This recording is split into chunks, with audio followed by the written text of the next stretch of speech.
The biggest lie we tell ourselves as neurodivergent creatives is that I'll do the work tomorrow when I have more energy or time or I'm in a better mood. If you do this like I do, then you know that tomorrow never comes. There is always something getting in the way of us doing our work. The truth is, we have to stop waiting for perfect. We have to build a system for producing even when conditions aren't ideal. And that's what I'm going to share with you today. The problem is that we think we need perfect conditions to start: perfect environment, perfect mood, perfect energy, and the perfect amount of time. But these four conditions never exist together. And if they do, it's like once or twice a year and it's impossible to plan for. If the barrier to create is always this high, then we're never going to create. We're always going to say, I'll do it tomorrow when X, Y, and Z are better. If you've ever heard of the minimum viable product, that is basically what we're going to build today. A minimum viable product, if you haven't heard of it, is basically just the most basic version of a product that a company will take to market to, test the market, see if the product works, that kind of thing. I'm sure I'm missing like some major aspect of this, but it's not that important for our purposes.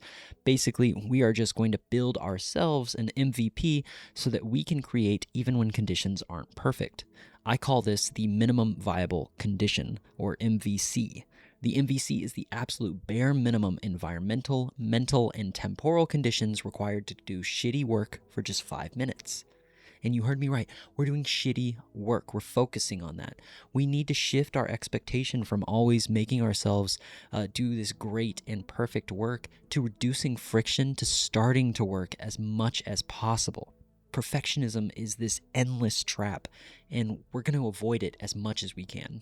If you're interested in the actual science behind this approach, ADHD brains have what's called executive dysfunction, meaning that starting a task requires this massive amount of energy from us. And the bigger our setup ritual, the more energy it takes for us to start working in the first place, and the more likely we are to procrastinate instead of actually doing anything. So let's get into building our MVC. There are three conditions that we need to map out: our environmental, mental, and temporal conditions, our workspace, our time, and our mind. I like to take a note card and write my MVC down on it, but you can do this in a notebook or on sticky notes or even in the Notes app on your phone, just somewhere easy and accessible for you to refer back to it. I prefer a note card because I like to have it directly in front of me. But, whatever works for you works for you. The first thing we're going to do is we're going to build our workspace, or our minimum viable environmental condition. There we go. Total brain fart there. If you're like me, whenever you sit down to start working, you get this immediate itch to reorganize your entire environment.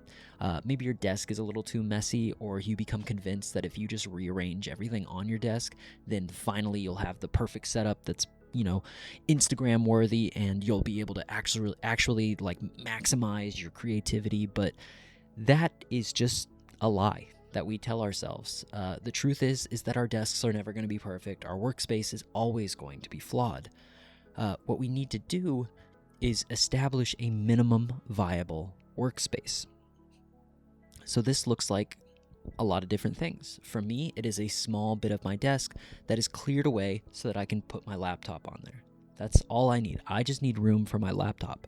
If you're a painter, you might need to clear off space for a easel or a canvas, or your iPad if you're a digital artist, or your sketchbook, whatever. There are lots of different workspaces out there. You have to find what works for you. The important thing is to really be honest about how much space you actually need. Do you really need a completely cleared studio in order to paint? Or can you make do with just a couple square feet? Sorry, there's a lot of noises going on outside. My brain is kind of like paying attention to those, and I'm having a hard time staying focused. Now my neighbor's yelling at her dogs. What was I saying? My God. What this looks like for me is I set a timer for 2 minutes. I clean off my desk. I set the timer because I know that if I don't set the timer, I'm just going to keep cleaning until I'm satisfied, and I'm not going to be satisfied until I've cleaned my entire apartment top to bottom. And I don't want to do that. I want to actually focus on working, not cleaning. The next thing we have is our temporal conditions, or our time. If you've ever told yourself that you don't have enough time to create because you have something to do in 30 minutes or an hour, and that's not enough time to get into a flow state, then this is the perfect condition for you. What we're going to do is we're going to give ourselves 10 minutes. If you don't have 10 minutes, give yourself 5 minutes. If you don't have 5 minutes, give yourself 1 minute. Just set a timer on your phone for whatever time you choose and work until that timer goes off. Some days you're going to want to quit as soon as the timer goes off. I mean, to be honest, some days you're going to quit before the timer goes off, but work until the timer. And when it goes off, if you want to quit, if you want to stop working, go for it. You've met your minimum viable time. That's all that's been asked of you. I'm betting most days, though, you'll want to keep working past the time. What we're doing is we're just making this commitment to get our butts in the seats for just a second. For just a minute, 5 minutes, 10 minutes, whatever it takes to get the ball rolling. We're just trying to show up for ourselves. And that's what the timer does. The timer just says, hey, I'm not committing to very much time. I'm committing to 5 minutes a day. I'm committing to 10 minutes, 1 minute, 30 seconds. I don't care how much time it is. Set a little bit of time aside and set a timer on your phone and work until that timer goes off. And when you want to quit, when the timer goes off, if you want to quit, quit. Who cares? Nobody's watching you. There's no secret, well, maybe there are secret cameras. I don't know, but nobody's watching you. Nobody cares if you only write for 1 minute or 2 minutes. Just do it. Do what feels right to you. The important thing is that you show up and do the work. The final condition we have is our mental conditions to work. We constantly are telling ourselves that we're too tired or too uninspired to actually do the work. And this is an easy thing for us to say because it's mostly true. It's very exhausting being neurodivergent. But you're always going to be tired. You're always going to feel that way, or at the very least, you are usually going to feel that way. I don't think you can argue with me about that. You are usually going to feel a little tired. You're always going to feel a little imperfect. And we have to learn to create even when we're not feeling our best, because that's a pretty constant place that we're going to be in. This imperfect mindset that not always, but most of the time we're in. We have to lower our standards for ourselves. When we say we're too tired, what we're actually saying is that we are too tired to create to our standard, which is usually we are too tired to create perfectly. And in order to get past this perfectionist mindset, we need to give ourselves permission to be imperfect. We need to give ourselves permission to create absolute garbage. Lower your creative bar to the floor. For me personally, I tell myself to write 100 words, and I tell myself to do it as fast as I can.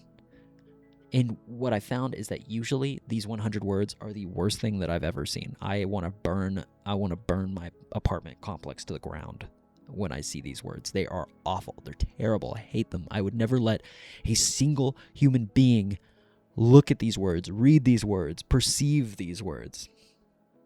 But that's not the important thing. The important thing is that I got these words that did not exist out of my mind and onto the screen or onto the page.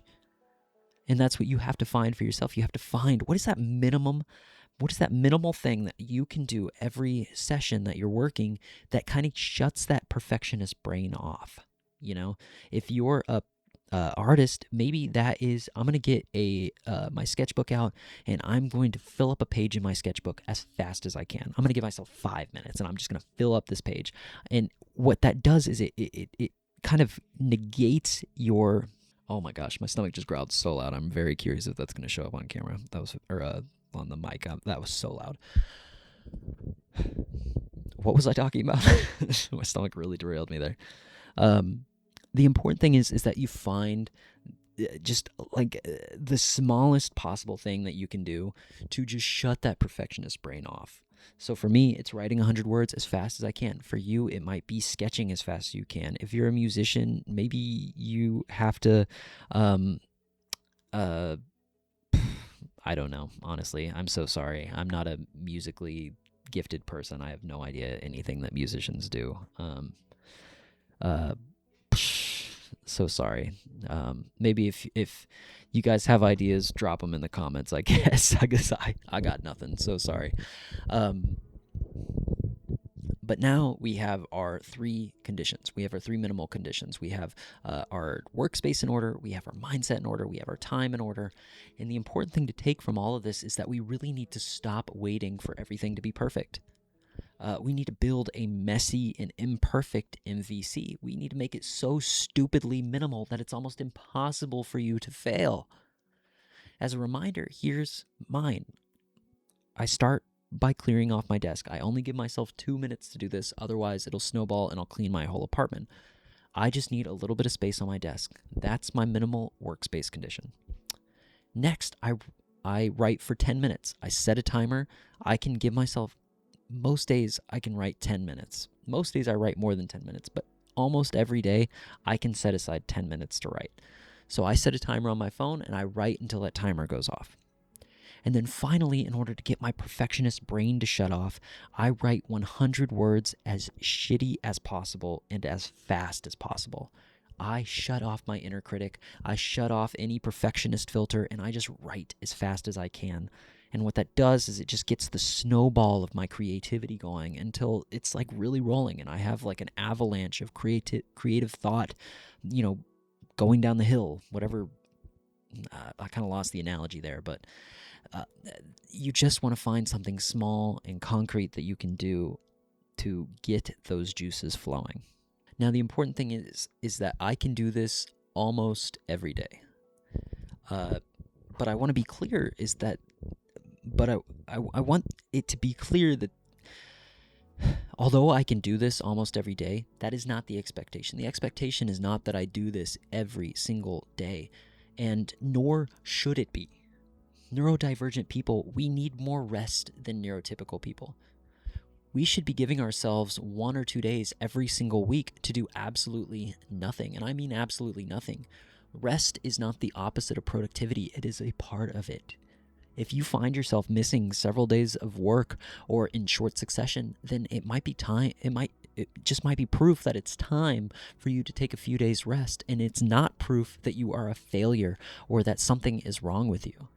If this video has helped you at all, then please share your MVC down in the comments. Let's see how minimal these can get. Is there something that always causes you to procrastinate? Share that as well. Maybe somebody in the comments has just the solution for you. Thank you so much for watching. My name is Robert, and I create content around the creative process in relation to ADHD. My goal is to help neurodivergent folks like me to accomplish the work that they've always dreamed of. It's not impossible. It just takes a little bit more work. If you're interested in this content, please subscribe to my channel. I hope you have a great week, and I'll catch you guys on the next one.